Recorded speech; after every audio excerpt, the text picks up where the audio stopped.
Welcome to Red Wolf Roundtable. I'm your host, Wesley Gwaltney. I am glad to be back. Red Wolf Roundtable, your home for everything in Red Wolf sports, MLB, NBA, and, of course, the NFL. A lot of great things have been going on around campus here. I am glad to be back after 2 weeks off. Every sport, there's been some struggles lately in a couple different sports that we're used to seeing succeed, and then a couple other sports that, maybe not had the best in the past few years. Well, they're doing much, much better. One of those sports coming off a big win a couple weeks ago was the men's golf team. They had another big invitational this past week, and, they did everything they could. A great finish for them coming in sixth. And football, we'll talk about football a little bit later on in the show, but the football team on the national stage of ESPN2 last night, they struggled. There was nothing great going on, really, and it was a very tough defeat, but it's a very good Appalachian State team and a very good Sun Belt Conference this year. It is. It's very deep. It's a very deep conference and a very impressive performance by App State, and I can't wait to discuss that a little bit more later on in the show. Yeah, I was talking about men's golf a while ago. They won their invitational. They won an invitational a couple weeks ago, and then they played at the Merido Invitational this past week, actually just wrapping that up a couple days ago, and came home sixth, very respectable. There's some teams in there that's top 25 teams in North Florida. The Ospreys did very, very well. Indiana, they're also one of those ranked teams that Arkansas State played against. Now, tell us a little bit about this men's golf, about that invitational they were just at. Yeah, well, like you said, they finished fairly respectable. I think there were like 16 teams involved in there. They finished above, like you mentioned, North Florida and Tennessee. So we're able to compete against some of these better Division I schools and some of the more powerhouses, Power 5 schools in men's golf. So I was very impressed with our performance there. I know we had a couple of guys up there tied for second, very high up there in the rankings. So I was very impressed by their entire performance down there in Merido. Yeah, they did a great job in that one, coming home sixth. Had a few players, 3 players collecting a top 25 individual finish. They completed play at the Merido Invitational or Intercollegiate in sixth place among 14 teams. They combined for a 890 for the 3-day tournament, which was awesome. A-State's been doing well this year in golf, and that's one of those sports that's kind of struggled the past few years I've been here. I'm a senior now, so the past 3 years, golf has been up and down. But this year, they've turned it on. Now, we've got a couple other sports about to start up. Men's basketball, it's about to start up. And then volleyball, who we're used to being a Sun Belt Conference contender every single year, has struggled, especially lately. But, a 70, they had one player, Luke Stern, who finished, tied for second. He's actually won a tournament already this year as well. Arkansas State came home fifth in that one. We've been saying sixth. So Zanluka Stern was tied for second. Luka Naglick tied for 14. Joel Winden tied for 24th. Now, we got to shift over to another one of those sports. I talked about basketball's coming up. It's almost basketball season. So some big news coming out of basketball. Yep. Men's basketball has announced plans for a men's basketball Scarlet and Black scrimmage Wednesday night, October 17th, inside First National Bank Arena. The Scarlet and Black scrimmage and fan fest is free with doors opening at First National Bank Arena at 6 p.m. The A-State men's basketball team will be introduced at 7 p.m. with the scrimmage to follow. The scrimmage will consist of 2 16-minute halves and 3 media timeouts each half. Kids' activities will be available on the North Concourse, and DJ King Vic will provide music throughout the night. The men's basketball team will sign autographs following the scrimmage. The lone exhibition contest for A-State is scheduled for November 4th at 5 p.m. against Lyon inside First National Bank Arena.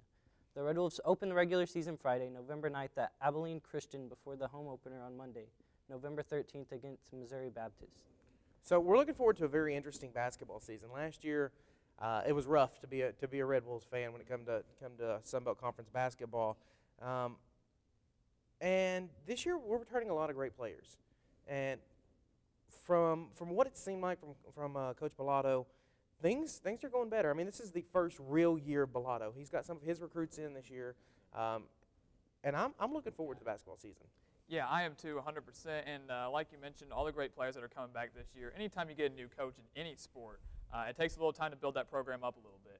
So maybe this is going to be the year that we can compete a little bit more in Sun Belt Conference play because the way the NCAA tournament works, you're never really going to see a team from the Sun Belt, one of those weaker conferences, run the table and get an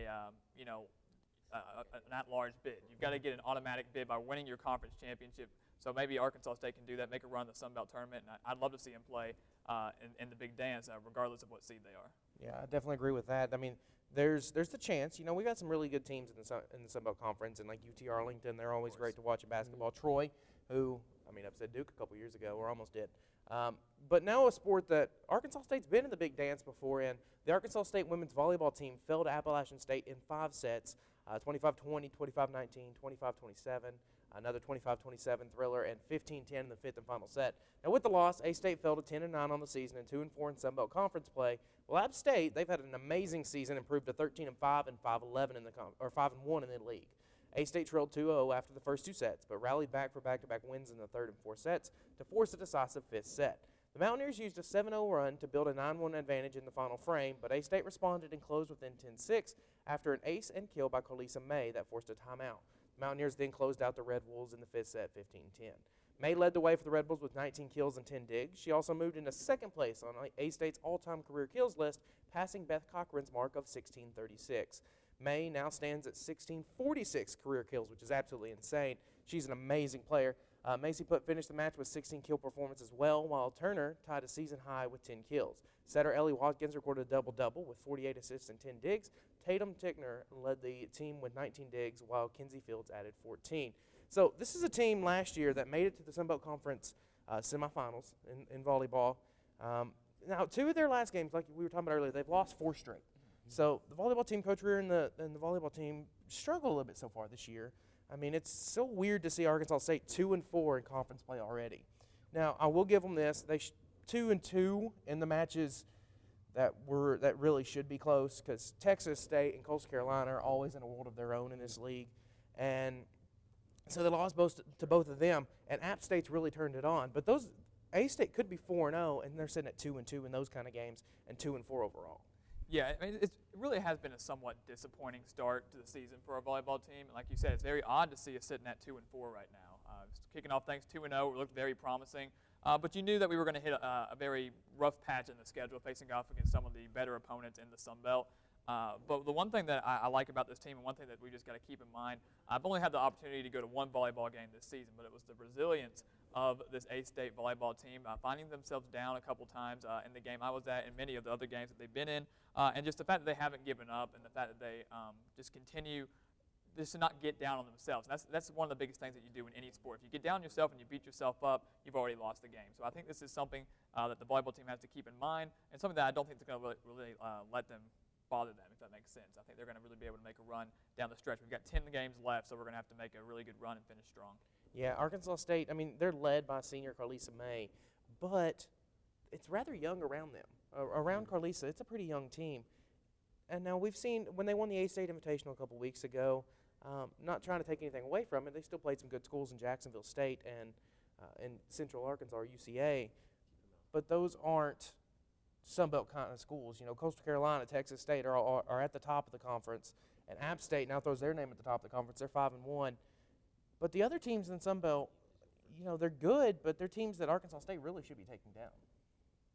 I completely agree. I think the inexperience with them being young can really, I think it's really gotten to us, and I think young teams can just get down on themselves, and streaks like these that they're in can come up.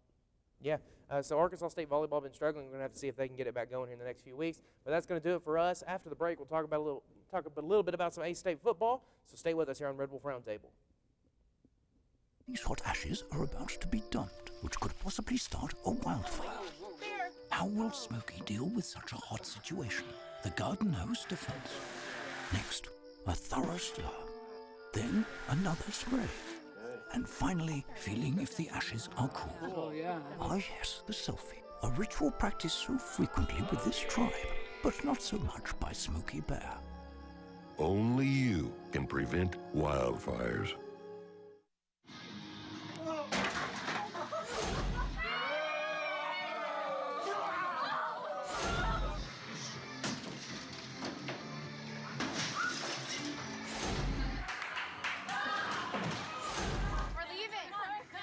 Most party fouls are pretty dumb. But if you decide to drink and drive underage, you could lose your license and your freedom. Underage drinking and driving. The ultimate party foul.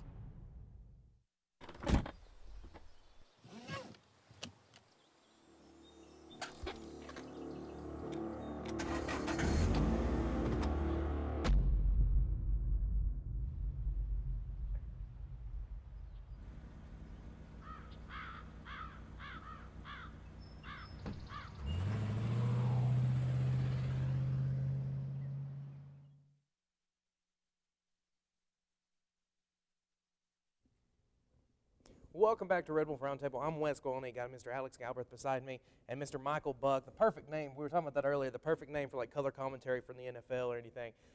Well, this isn't the NFL. This is college football we're going to talk about. But the Arkansas State football team were less than spectacular on the national stage of ESPN, losing to Appalachian State 35-9. Now, Appalachian State could easily walk away with the Sun Belt Conference. I say easily. They got to beat Troy. But if they beat Troy, then they're pretty much set. They're 4-1 overall and 2-0 in the Sun Belt. They racked up 390 total yards behind 246 yards on the ground, which is mainly just big plays, just eating away 1 or 2 yards at a time. A-State now goes to 3-3, 0-2 in the conference. Turnovers and not getting it done on third down really shot the Red Wolves in the foot this time. Justice Hansen, those 3 interceptions, we'll take one of them away because one of them was it just happened. You know, the last one wasn't really his fault. But the other 2, throwing into quadruple coverage, they amassed 336 yards of offense, and they were sitting at about 180 going into halftime. And so they were at least supposed to be set at 360, but they just couldn't get it done. 219 yards in the air. It was a rough night for Justice Hansen. It really was, and like you said, any time you play any football game, it comes down to turnovers. Mm-hmm. Most of the time, the team that wins the turnover battle is going to win the football game. So it was very disappointing, like you said, having that on the national stage, getting blown out like that. Now, A-State, this was a big game because had they won this game, would have held the tiebreaker over Appalachian State for potentially hosting the Sun Belt Conference Championship game had we run the tables, and assuming Appalachian State runs the table. But I've heard a lot of people that are very concerned that we might not even make the conference championship game anymore. But if you look at this, if you look at our side of the conference, we have a very favorable side going up against Lafayette, South Alabama, Louisiana Monroe, and Texas State. So compared to what Appalachian State has on their side with Troy and some of the tougher opponents, I still feel very confident in the way how we can finish this season. Now, it's back-to-back losses, like we mentioned, Georgia Southern and Appalachian State. So we definitely have a lot of things to work on. And my biggest thing is that we've got to get more help for Justice Hansen. I feel like he's trying to do everything by himself. The defense played well at first, and I eventually just got worn down because of turnovers and because of not converting on third downs. But we have a lot of things that we definitely need to work on. I'm not worried about it yet, but we'll be starting to get there if we continue to struggle in conference play. I'm the exact opposite. I'm very worried with what's happening because that did not look like the Arkansas State team that I've seen for 4 years. Hansen, of course, you know, it's a mixed bag of what you're going to get with him. He's either going to be the best quarterback in the league in the Sun Belt Conference, or he could be he could be your worst enemy because he's had several games with 4 interceptions. This time he had 3 interceptions, 0 touchdowns. The only time Arkansas State got on the board was 3 field goals by Blake Grupe, but has such a talented core of receivers, and I really put this on the offense. I don't put it on the defense at all because App State's a very, very strong team. Now, Zach Thomas didn't come out the best for them, but he was held in check for the first 20 minutes. So if this game was only 20 minutes long, Arkansas State would have won. We would have been celebrating. The problem is there's still 40 minutes left of football, and Arkansas State only played a third of the ball game pretty much because the wheels came off halfway through the second quarter. Hansen threw that interception. You could tell the mood changed. Now, of course, when App State scored their first touchdown, their running back went down with a very gruesome ankle injury, so they still haven't announced what happened with him or not. But this is the national stage of ESPN. The Sun Belt Conference was on the forefront of television, and this is a matchup everybody was looking forward to. I mean, the 2 top teams of the Sun Belt Conference, App State, Arkansas State, and it was disappointing.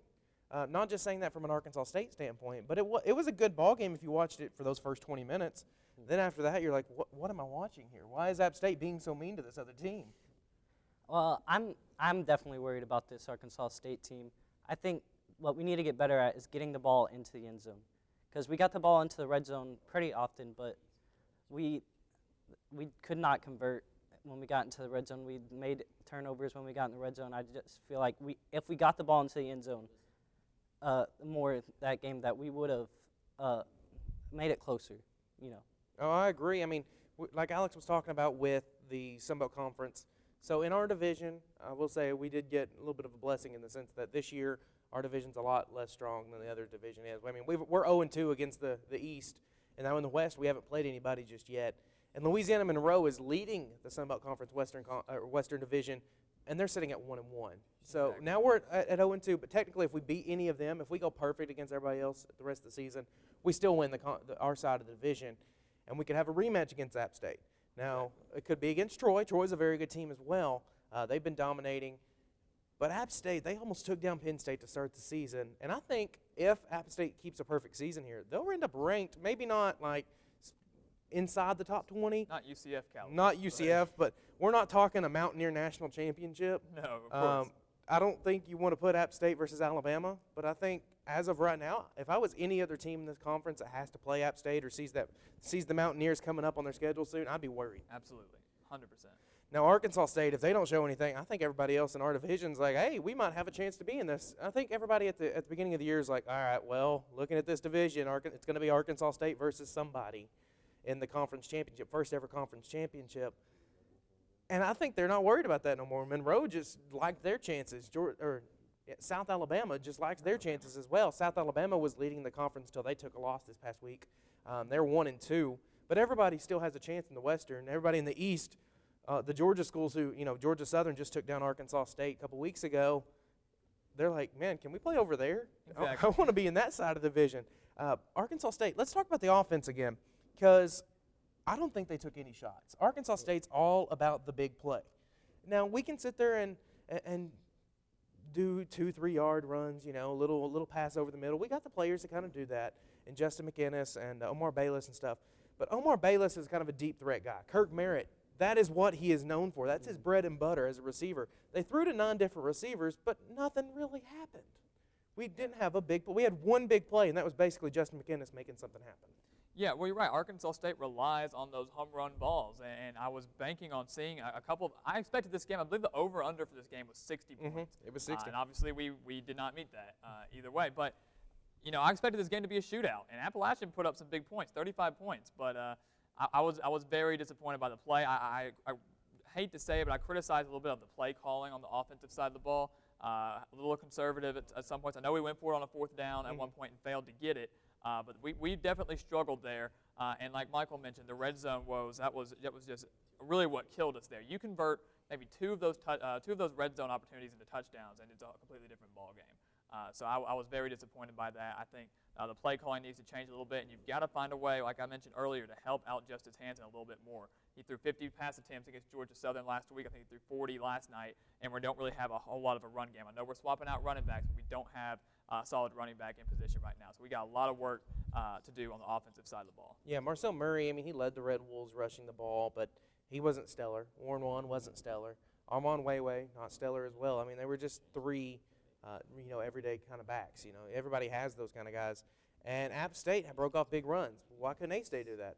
With the defensive front of Arkansas State, they just got wore out. I'm not going to put any of this really on the defense. A little bit. App State did put up 35 points, but they played so well until Arkansas State's offense just gave them no rest. Yeah.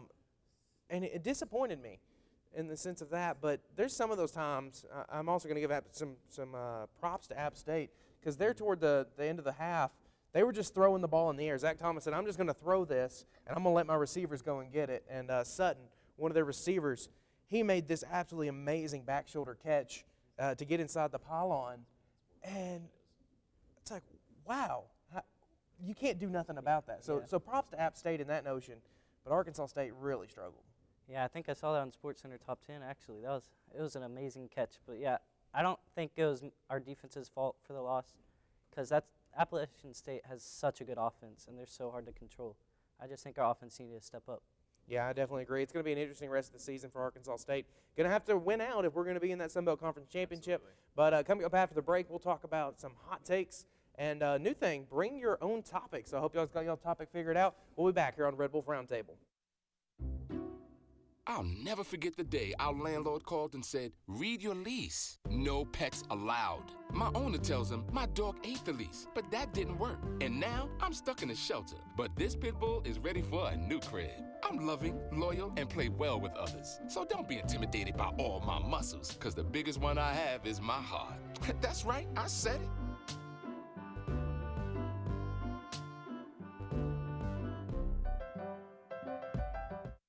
It's a big responsibility. Oh, it's huge. I know, it's huge. And the salary. Oh my god, yes. Right? I mean, like, I was about to move in with my parents, and right before, so this saved me.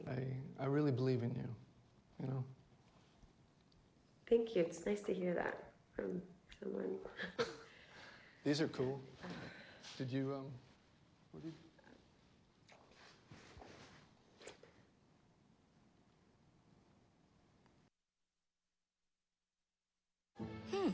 Maybe you can make retirement happen. After all, you made this vacation happen. Double points with every purchase? Cleverly merging promotions. Love it. Cross-referencing travel sites. And booking all your flights with those... Vouchers. I got us bumped. They were like, oh. But now they're like... Aloha. You aced this vacation. Now get the tips you need to get on track at aceyourretirement.org. They call me Prince like I'm royalty or something. But the places I've lived ain't no palaces. So I don't need grilled salmon or a new scratching post. Just give me a cardboard box and a can of tuna and we're good. You can even change my name. I'm cool being the kitty formerly known as Prince.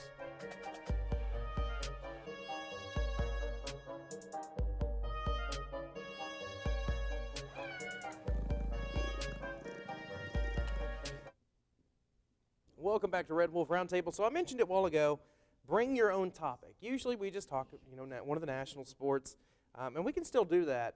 But now I want to narrow it down just a little bit. Bring your own topic. So Alex, what is your topic for this week? Yeah, I want to discuss, are Texas and Florida really back in college football? You see it all over the internet now. They're like, Texas is back, Florida is back, because they've struggled in recent years. And I'll talk a little bit on both of them. Both of these teams are 5-1.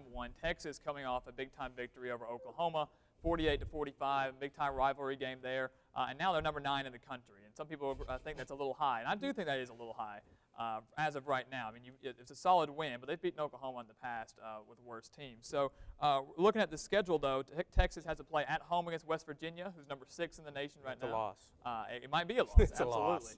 It is at home. Home field advantage plays a huge role. And if Will Greer plays anything like he did against Kansas this past week with 4 turnovers, Texas will absolutely win that game. But they do have that one and very big trap games against Oklahoma State, who just lost to Iowa State at home, so maybe not, but at Oklahoma State and at Texas Tech. So is Texas really back? I don't know yet. I'm not buying into it yet. They're certainly not a college football playoff contender in my eyes right now, unless they, of course, win out and then set up a potential rematch against Oklahoma or West Virginia in the Big 12 championship game. Now, Florida, also 5-1, like I mentioned. I think they have a better case to be said for being back. 5-1, number 14 in the country, only lost to a solid Kentucky team who was undefeated just till last week, losing in heartbreaking fashion to Texas A&M. And Florida's toughest game left is Georgia. I think they honestly could win out the rest of the season with the exception of that Georgia game. So you're looking at a 10-2 record and a phenomenal job done by Dan Mullen in his first year. So are these two teams really back? I would say Florida more so than Texas as of right now. I say both no, because one, it's the Big 12 in Texas is, in their case. Anything can happen, especially in like the Red River rivalry. Yeah, they beat Oklahoma, great. 48-45. They don't play defense apparently in the Big 12 conference. That works in the favor of West Virginia. They've got a way better offense than Texas does. Now, Florida, they're in the SEC East. That's a plus for them. But I don't know if I can completely respect them right now because of that loss to Kentucky. They got dominated. Then Kentucky got dominated by Texas A&M. Yeah, the score says it was close, but Kentucky really they were beat off the line almost every single time.